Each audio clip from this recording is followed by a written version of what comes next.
Hi everyone.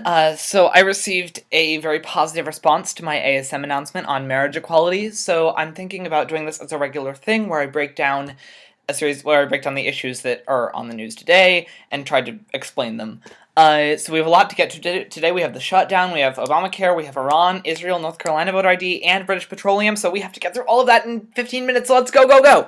Okay, so starting with the shutdown, as you may have heard, the government shut down at midnight last night, and so let's start with talking about what a continuing resolution versus what a budget is. So a continuing resolution is just keeping the government funding at standard rates, just moving on forward until you have to pass another continuing resolution. And a budget is an actual, physical, tangible, annual determination of what gets passed when.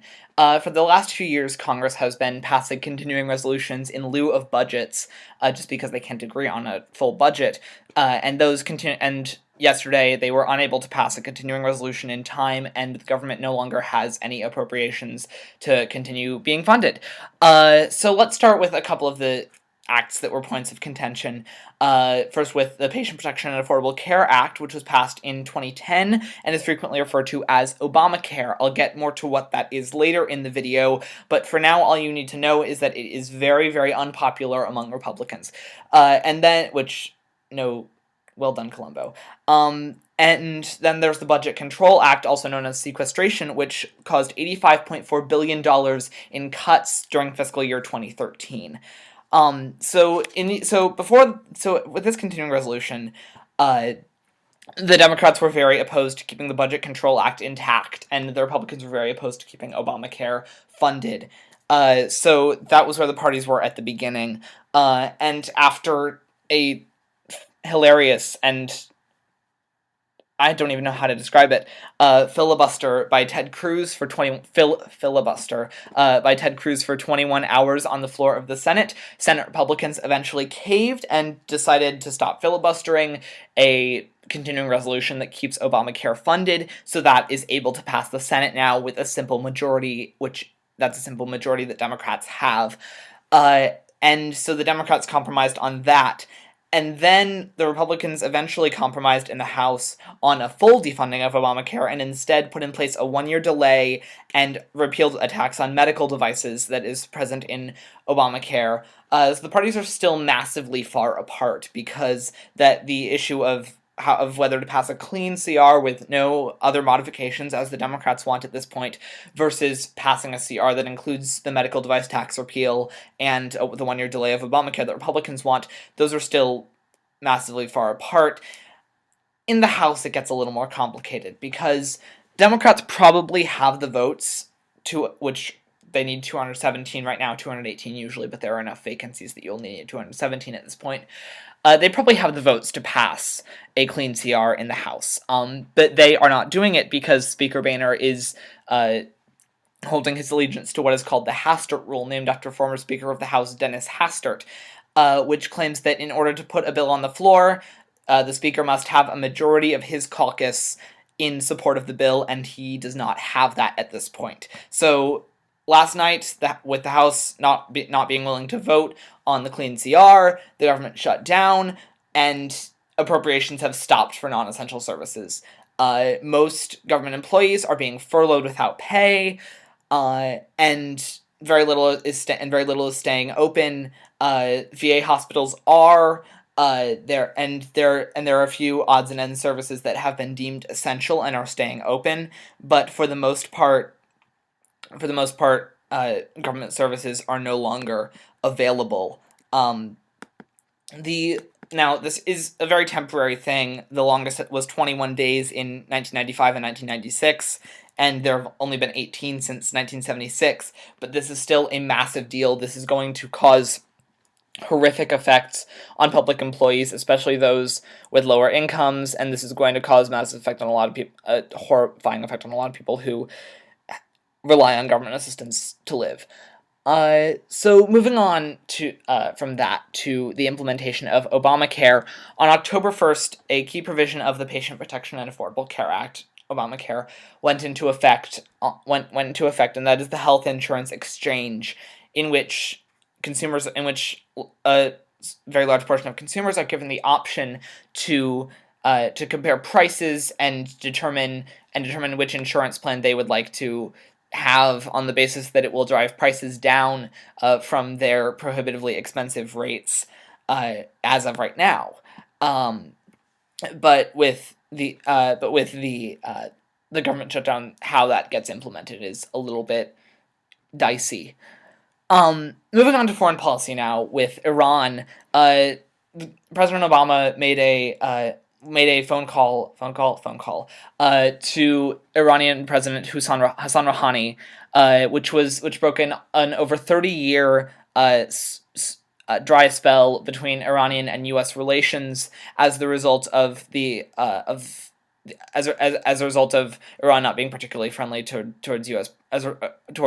policies, which put oppressive dictators in place, which was our Cold War policy, that if they are suspected of undermining Western interests, that we go in and we overthrow their rulers, and at times put in really awful and oppressive individuals in power in nations such as Iran. And Iran eventually rebelled against their ruler and put in place the Ayatollah, and that led to a massive dry spell in Iranian-U.S. relations. However, that appears to be clearing up a little bit, which brings us to Israel, actually, where President Obama spoke with Israeli head of state Benjamin Netanyahu on Iran and a series of other issues. Iran and many other Middle Eastern countries do not recognize Israel as a nation, but there has been some progress among the current leadership in Iran, given that they now recognize that the Holocaust existed, the Holocaust happened and was reprehensible, although how exactly that was said is a little bit up for debate depending on Arabic translations. But the conventional wisdom is that the Holocaust was recognized as a horrible and reprehensible tragedy, which was not the case under Rouhani's predecessor Mahmoud Ahmadinejad.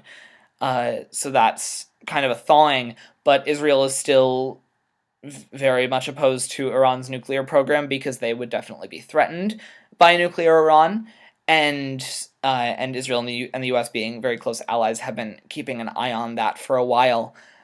Moving on back to domestic policy and North Carolina voter ID. North Carolina has one of the strictest voter ID laws in the nation. Governor Pat McCrory of North Carolina signed it and claimed that it would prevent voter fraud, but the Justice Department is now taking legal action against North Carolina's voter fraud law. And just to give you some information, in 2008 there were 4,310,789 votes cast in North Carolina and 6 cases of voter fraud. So it's not like so they're not solving a problem that actually exists on a large scale, and a lot of voter ID is or depending on how you frame it, is allegedly racially motivated, given that large percentages of the African American community in North Carolina, which is the basis for Democratic support, do not have identification that would pass the photo ID standards of North Carolina. And in order to get free IDs, you have to in most cases you have to have a government issued ID with you, and that is a very difficult situation for a lot of North Carolinians, most of whom are below the poverty line or in dire economic straits, which is frightening that we're disenfranchising that many voters. Segueing to BP now. In April of 2010, an oil rig owned by British Petroleum, Deepwater Horizon, pretty well exploded and started to spill massive amounts of oil into the Gulf of Mexico, and they were unable to plug this leak for 3 months afterward, which caused environmental disaster, and the effects were not great on the Gulf region of the United States either.